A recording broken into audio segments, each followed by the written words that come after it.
14 still up there as well is Lubert. Oh, huge groups off the back, and this is a really tough moment. The toughest part of the climb coming now, like huge groups off the back, around that right-hand hairpin, and you go just out of it, another 150 metres, and the gradient kicks up again. So this climb is about to get harder even more, and there's going to be so big gaps. Pogačar on the radio. How's he looking to you, Robbie? Because it looks like he could be doing something else at the same time as riding his bike at the minute. He looks fairly comfortable, but having said that, even behind Pogačar, Mads Pedersen looks good, so did Ganna. Alberto Bettiol looked like he's just breathing through his nostrils. So there are quite a few riders there. They're quite happy with his pace at the moment, set by Del Toro. But this is just to open things up, to start to really wear things down. And Pogačar, he is plotting his big move, but it won't be for yet. He's softening up the legs. Del Toro's turn is coming to an end, and what's going to happen when that is done? Narvaez, the Ecuadorian champion's moving up on the right-hand side, and you can tell that Del Toro's almost done because Matthews has moved up alongside his great mate Pogačar. A few other riders are up there. Riders losing contact, though, in the back from Soudal Quickstep or Catania and Moscon. Nikias aren't going backwards. Just grouping across the road now. So Del Toro he seems like he's reached the end of his capabilities at that pace on this climb. And it was an incredible turn of pace. And Pogačar, he's on the radio. Where is everyone? We need more pace. Tim Wellens, I had the impression, was at his limit. Søren Kragh moving up. And Jonathan Milan going backwards. But remember, he's already been working for quite a while now to keep Mads Pedersen in the right position. So they've run out of ammunition on the Cipressa. We suspected it might be the case at the bottom, Robbie, because after being in control, they were suddenly out of position, and a big effort was made by Del Toro to get Wellens right to the right place. Corvi had to empty himself, didn't he? It is now Wellens, it is now Pogačar. They're down to two. The plan isn't exactly coming together as they envisaged.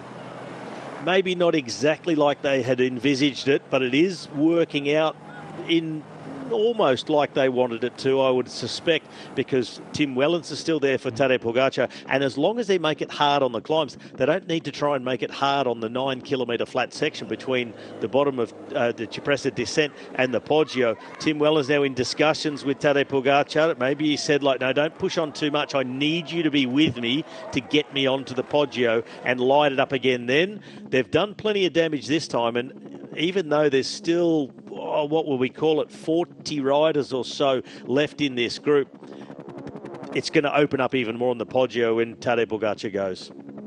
Breakaway for a long time looked like it wouldn't survive to the top of the Cipressa, but it's now 1.3 kilometres to the top from doing so. Down to 5 riders, and well played Politico Meta. They've got their trio in there. Pais, Maestri, Pietro Bon. A look back here. And there was a look around and a signal. A signal, go. That gesture with the hand, hammer it, give it everything you got. He is doing what's more strung out for the final kilometre of the Cipressa. Biniam Girmay trying to move up. He's not got too many teammates in and around him. Suggested before the race he might need a little bit more looking after. Hasn't had the best of help for a man of his ability. This is Wellens. Pogačar's behind him. Sobrero's still in there for Bora Hansgrohe, going about 10th position in the green jersey. Right inside, Søren Kragh is up there, not too far away from his leader, Mathieu van der Poel. That's the Italian champion, Simone Velasco. Well, this is where the climb starts to flatten out as well. Olaf Koy still here in the group, so a good ride by the Dutch sprinter for Visma Lease bike. And the gradients start to flatten off. They'll get a glimpse of that church up to their left that Philippe Gilbert spoke about in his preview piece as they swing around this left-hander. And now all the thoughts go to get in position for this descent, because as hard as the climb is, that is how tricky the descent is. And there's a couple of really treacherous corners, one right-hander in particular. You think you can fly through it, and then you need to be heavy on the brakes, and so many have gotten it wrong over the years. And another year goes by, another year of speculation, and another year proves that successful launches from Cape Cipressa don't often go off with rockets full blazing. In a field of this quality, it is just too far to go to give it a go from here. The gradients aren't steep enough to make the big differences, but you can do the damage. You can plant the seeds of an eventual victory, and it's not the first blow that wins the fight. And it's not the sub 9 minutes they wanted. It's not even the 9:19 for the peloton that they were talking about, that Davide Formolo managed to ride the peloton up a few years ago. It's going to be over 9.5 minutes in the end, when you look at the stopwatch we had on the screen there. By these riders' standards, that was a little bit pedestrian through the first 600 or 700 metres of the climb, which... Yeah, but I mean, by their standards, I said. So by anybody else's standards, it's absolutely flying up the climb. Benvenuti a Cipressa. Oh, well, it's arrivederci. Ci vediamo l'anno prossimo. We leave Cipressa, its famous olive trees on the side, head back down to the Mediterranean, and then it's 9 kilometres to the Poggio.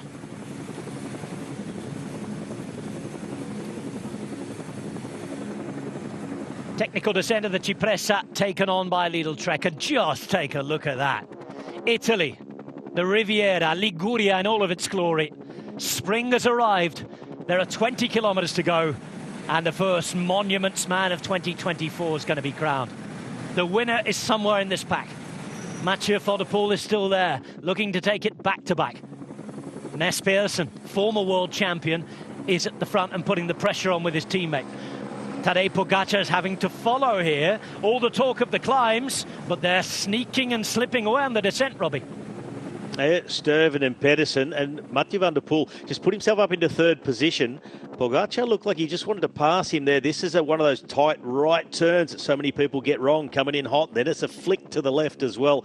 But van der Poel just hanging a few lengths off, and as if to say to Pogacar, no, don't worry, I've got it covered. I'm giving them a little bit of room, just in case they make a mistake. I'll ride us back on what I need to. Road straightens back out, back into the slipstream, and they are riding themselves on to the back of the day's break. If it is to be about the Poggio again, if it is to be about Pogacar, has he made enough of a battleground of the Cipressa beforehand? We'll only find out when we get there, if the attack comes and what the reactions are. This is a brilliant fight that's been put up from the breakaway. Sergio Samitier, what a monument debut he's had, surviving to the very last. Oh, that's the one, and he's down. And they're down. They're down. Samitier has gone down. The first to be taken down. And it's the two right-handers I spoke about before. They got through the first one, we saw the peloton, and that was the second one. And then you've got this left hairpin, and it catches so many riders year after year. A sobering reminder as we go back to Luke Plapp. And if you're at the back, you lose contact, and he's got to this unsightly sight rather later than everybody else. This is how it happened, Robbie. Yep, coming in hot and then early apex, but look how much that corner goes back on itself. Front wheel just off the edge and into it at the side of the guardrail, and Samitier over the handlebars. Rest of the break, dodge it, and that's where the peloton make the catch as well, and just dodging in and out of fallen riders and bikes, and it can all go wrong in an instant. Front of the race as the break is caught. Gaps have been made on the descent from Cipressa. How's it going to go now? There's another attack from the breakaway. They realise that there's not too much cohesion, and this is where everyone's getting organised for that 9 kilometres, but you can't wait around forever, Robbie. No, you can't wait around, and well, what a time for a nature break. But if you got to go, you got to go. Tom Pidcock.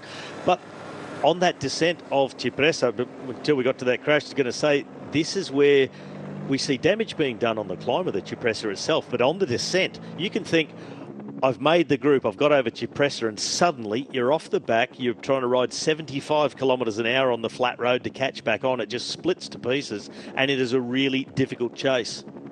Olaf Koy right at the front of the group on his monument debut. One of the fastest, if not the fastest man left in the bunch. Biniam Girmay will be up there for that title with Mads Pedersen as well. And of course, after all of this distance, Mathieu van der Poel. This is Corbin Strong getting back on towards the back here. Just seen Mark Hirschi on the right-hand side. Somebody else for Tadej Pogacar to help. And he's starting to ride now, being followed by a rider from Soudal Quickstep. rider in question is Kasper Pedersen. 176 there is Davide De Preto. He rides for Jaco Alula. Fred Wright still in the bunch. 3 riders from Lotto Destiny as well. Michael Matthews down there, as well as Pidcock and Ganna. And it's Davide Bais who's at the front. And he is the carrot for the peloton to chase. Well, what a ride from Davide Bais in the break from the start of the day, and just keeps on going and going, and absolutely nothing to lose and everything to gain. He's already been caught once. He said, well, I'll have another go, while you're all unorganised and catching your breath from the Cipressa. Davide Bais from Rovereto in Trentino. Of course, his brother's in the team as well today. Bais, a Giro d'Italia stage winner last year. As you're back to those who are hoping to win today, Trentines here. Alaphilippe moving up on the left-hand side. Jonas Abrahamsen still there from Uno X Mobility as well. Number 107, that's Georg Zimmermann from Intermarché. Jasper Philipsen also still here. Update that list of fast men, because Philipsen just about the best sprinter in the world at the moment. Tim Wellens just making sure he got back to the front. Italian champion as well, Velasco's in there. And this is all that's left, though, of the 175 riders who reached the start. Davide Bais realised that. And once he realised that everybody was just waiting to see who was with them, he had another go. Got to be in it to win it. Bais, for a second time, is off the front today. Well, nobody willing to track the wheel of Davide Bais. Seeing a man who's been in the break all day, that's not the one you want to go up the road with this close to the finish, but also, if it doesn't work out, you ride yourself out of the race. They're all just sitting tight and waiting for it to happen on the Poggio. 192 in the middle in the yellow. That is Olaf Koy. Next to him, Mathieu van der Poel. Velasco, worried about his back tyre. 15 kilometres remain, and we're building up to those electrifying 10 minutes that define the early part of the cycling season. The Poggio di Sanremo. You're looking at the wheel of Jonas Abrahamsen. Odd Christian Eiking there. Jonathan Narvaez towards the back. Tom Pidcock with him, plotting their attack. Kwiatkowski, a former winner there, to help Filippo Ganna as well. And you also have decent numbers here. And it's 9 seconds for Davide Bais. And we are, 5 kilometres to go now to the Poggio. That famous right turn where everything and anything can happen. Whatever happens, we know this time it will be full gas. Well, everybody just sitting back, a shake of the legs there from Filippo Ganna. Others eating, taking on a gel, last drinks. We've seen the nature breaks just a couple of minutes ago as well. And everybody just letting UAE Emirates just ride the front, set the tempo, and the rest just waiting for that approach to the Poggio, that mad dash to take that little flick off to the right where it kicks up. Benoit Cosnefroy for Decathlon is still there. Jasper Philipsen, by the way, he wears number 6. He's just alongside the man in the rainbow jersey, the defending champion, who, of course, is Mathieu van der Poel. Michael Matthews still there, right in the middle, next to the riders from Lidl Trek, just in front of Tadej Pogacar. Lotto Destiny sliding up on the right-hand side. I think they've still got Maxim Van Gils there, and Victor Campenas was riding a strong race and spotted him near the front on the Cipressa. Mathieu van der Poel created quite the story last season, didn't he? He matched his grandfather's feat of winning 62 years later. He became the first Dutch winner since Henny Cowper in 1985. There hadn't even been a Dutch podium finisher since 1989 in Frans Maassen. Is he the favourite, though, despite not having raced yet? A few years ago, that would have been considered unthinkable, turning up on day one to race here. But he has. He's the man to beat. And he can become the 5th rider to win Milano-San Remo as the reigning world road race champion. Cosnefroy, who won't race a Grand Tour this year. He's concentrating on one-day races. He's here, he's ready. He's hoping they can show off the new kit with a win.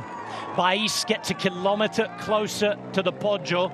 He's 12 seconds in front. But surely we know, Robbie, that once the afterburners kick off from behind, his time at the front will be done.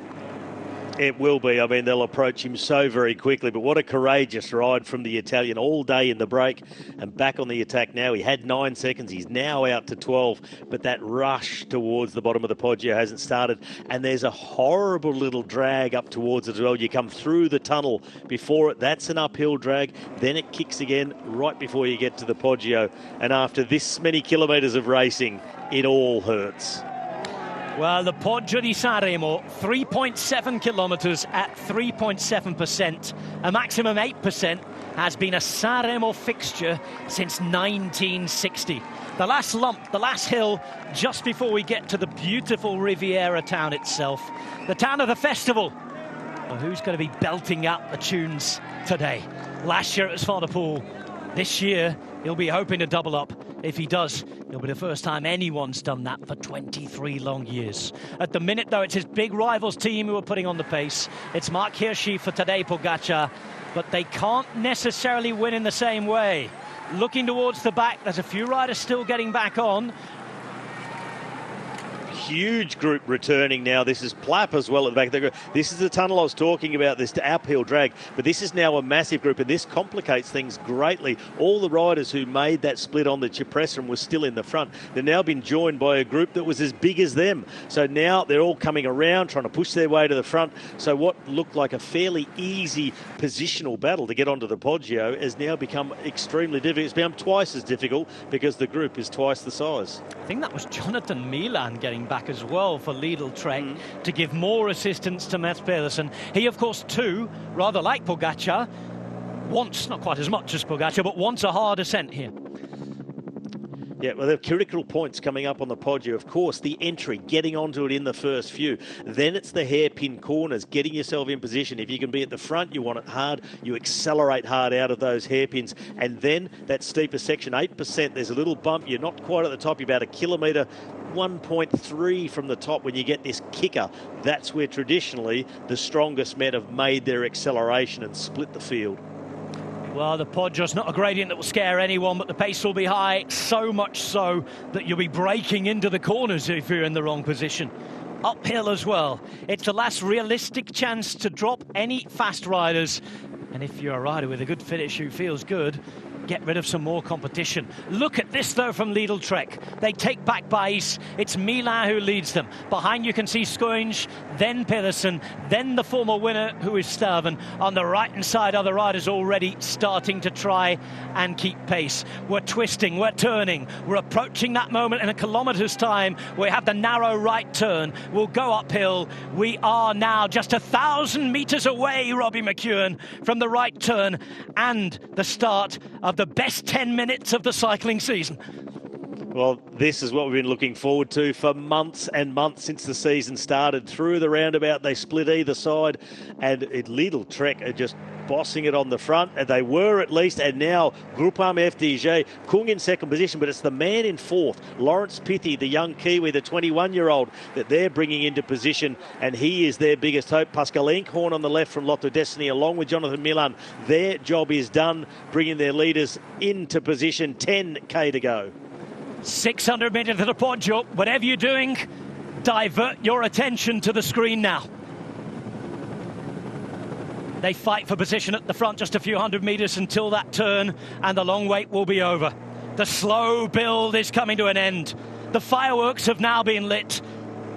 But wherever they end up, whether they go off or not, depends on if the legs have been hurt enough to say no when it's time to follow the favourites. One by one they drop. This is a ferocious pace that's now being put on at the front for Matteo Trentin, and the rider putting it on is Marius Mayhofer. Alberto Bettiol's at the front. They take that right turn. It's time to go. It's where we go from 0 to 60 in not so many seconds, Robbie.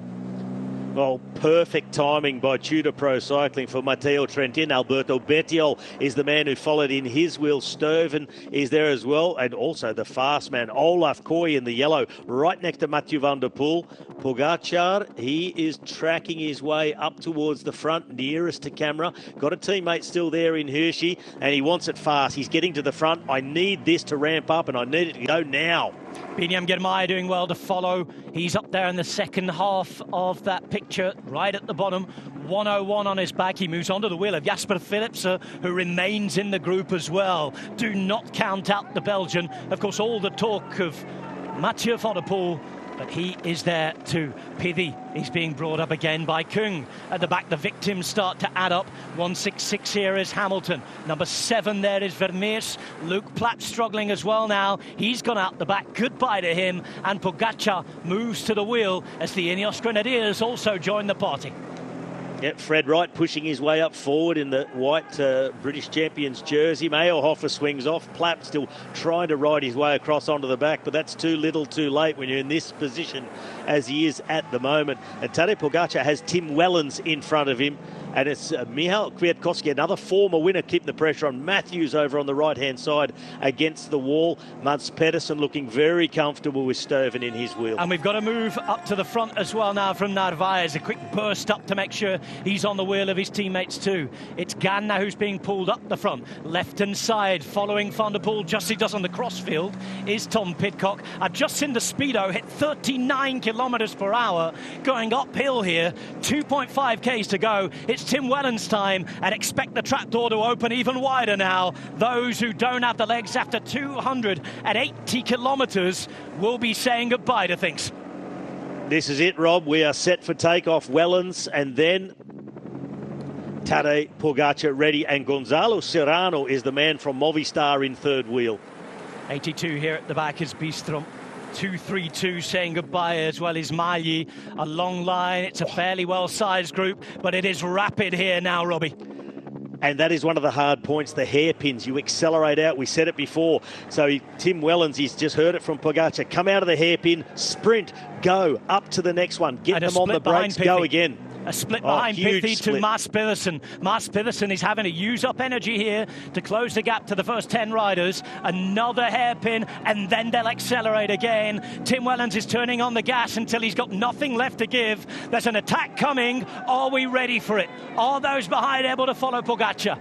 Ready on his wheel is the world champion, Mathieu van der Poel. Bettiol is there as well. You can see too that Ganna's not too far away. And there's a rider from Movistar who looks like it might be Carlos Canal. Let's see. Well, Tim Wellens, he is just buckling himself here on the Poggio. Question is, can he get Tadej Pogačar to the preferred place to make the attack? He doesn't want to go on a too flatter section, waste the big explosion where everyone can just sit the slipstream. So Wellens needs to get him to that little kicker at 8%. It's only short, but it's a ramp, it's a springboard. And then just the question is, who can follow? Coming into the final 1.5 kilometres of the Poggio, this is where the attacks come and the action happens. Michael Matthews following well. Jasper Philipsen, they haven't got rid of him at all yet. Gonzalo Serrano is all the way up there towards the front. Kuznefroy a little further down. Alaphilippe in the top 20 just about. Mvdp fighting with his life to hang on as well. 6.8 kilometres to go to the finish line in Via Roma. But it's the final kilometre now, the Poggio. Wellens is putting all of his wares out there. But at the minute, it's not enough to break them. It's not enough to drop them. They need more. But we're coming up now to that 8%. And it's time for Pogačar to go. Tadej Pogačar blasts off, looking for glory, looking for immortality as the champion of champions. Van der Poel follows. Ganna's there. Alberto Bettiol is in quite the form, and Mads Pedersen is the man who's trying to make it across. Matthews is there as well. Pidcock towards the bottom following. Stuyven is there.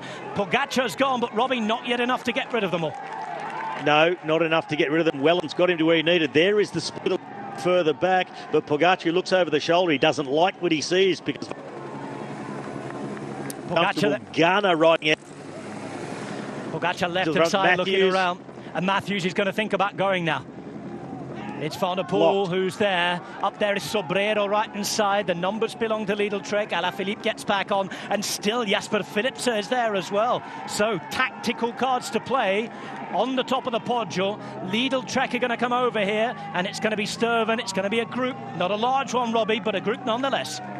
Yep, Stuyven keeps the pace on because they know that Pogačar goes again. 200 metres to the top, and now they hesitate. Now he gets a gap. Pogačar sees his moment, and he's trying to grab it with two hands. 100 metres to the top, and last year's winner, Van der Poel, knows he must blast across that gap.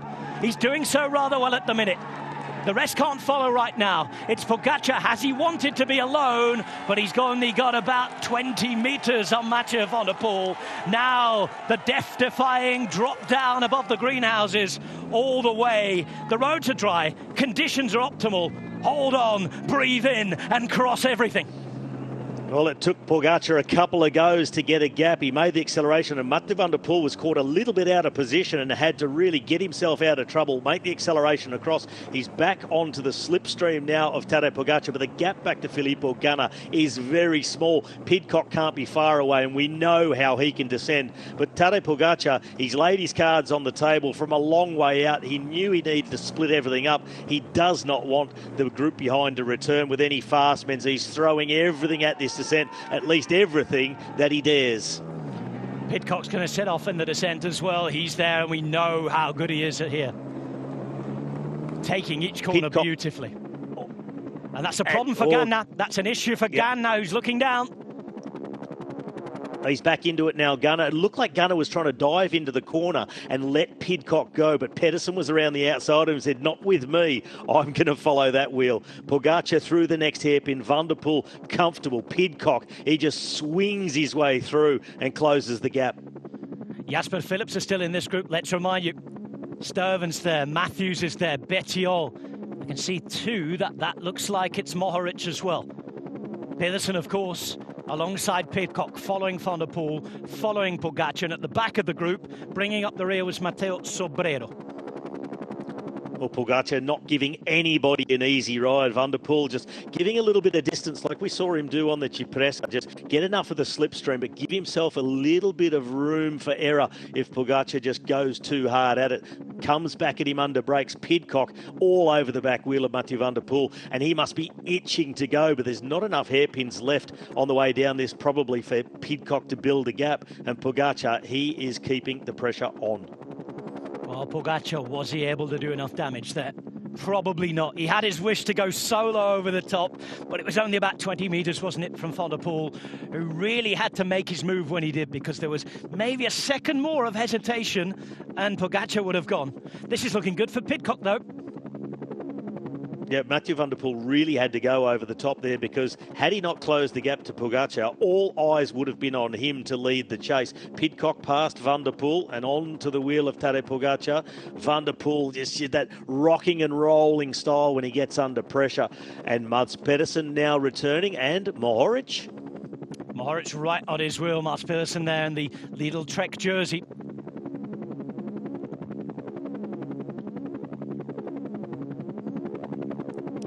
And Pogačar so far has led every metre of this descent. This is where Mohoric nearly put himself into the front room of that house the year he won. Comes around there in fifth wheel this year. Pogačar still winding things up. Pidcock just millimetres from the back wheel of Pogačar. A regrouping at the bottom of the Poggio with just a few hundred metres to go before they get onto the flat roads, head past the roundabout and head towards Villaroma.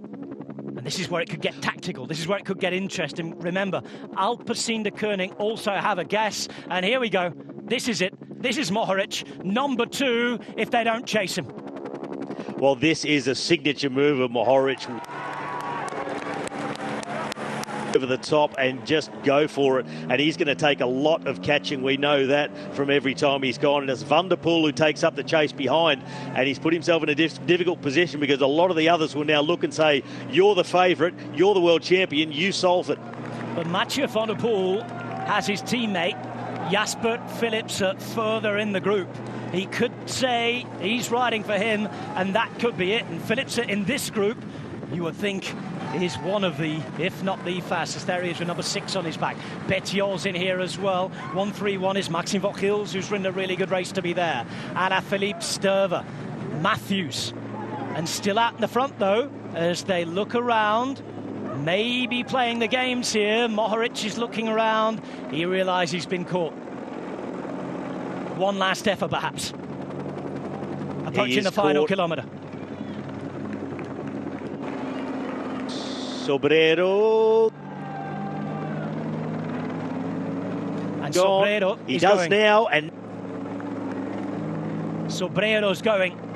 Pidcock is chasing, and Matteo Sobrero trying to become the most unlikely Sanremo winner in years.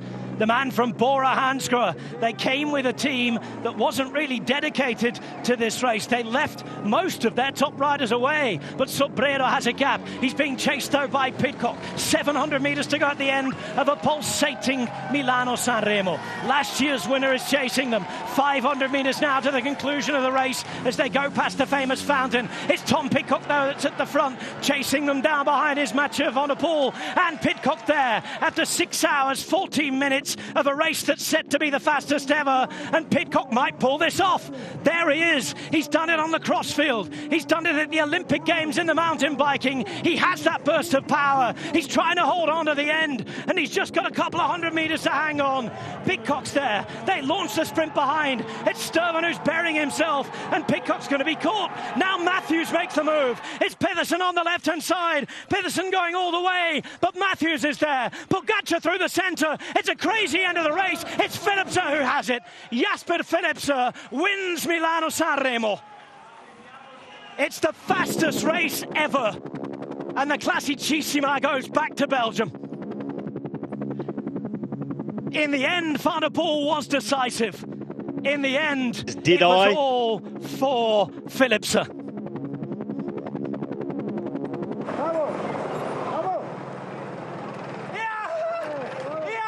A Jasper Philipsen that looks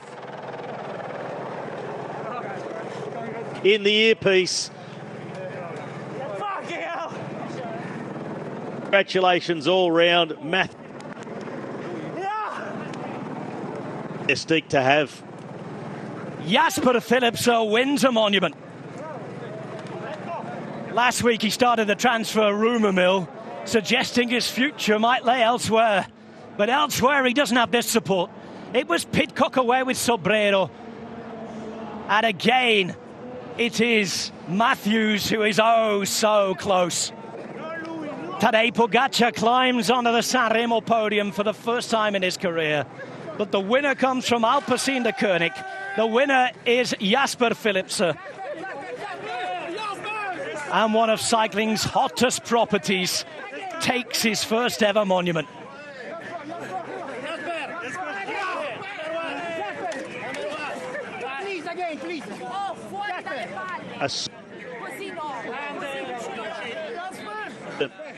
Than last year, where his sprint failed him. It's out of the wheel of Michael Matthew. Deep dish rim. Jasper Philipsen celebrates. That was incredible. And it was anybody at the end there. At some point, every rider was involved. This moment where Bill on the front behind, but he had... Then he chased the rail, then he was... Now with Mads Pedersen in his wheel. Lines up Tom Pidcock. They know they're going to catch. Sturven wobbles out to the left. At Philipsen through.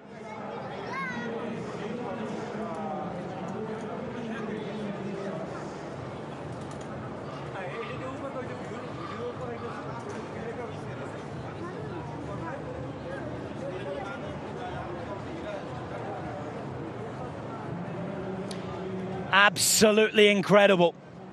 Absolutely incredible.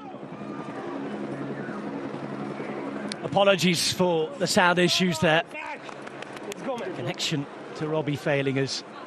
Nothing failed Alpecin de Koning.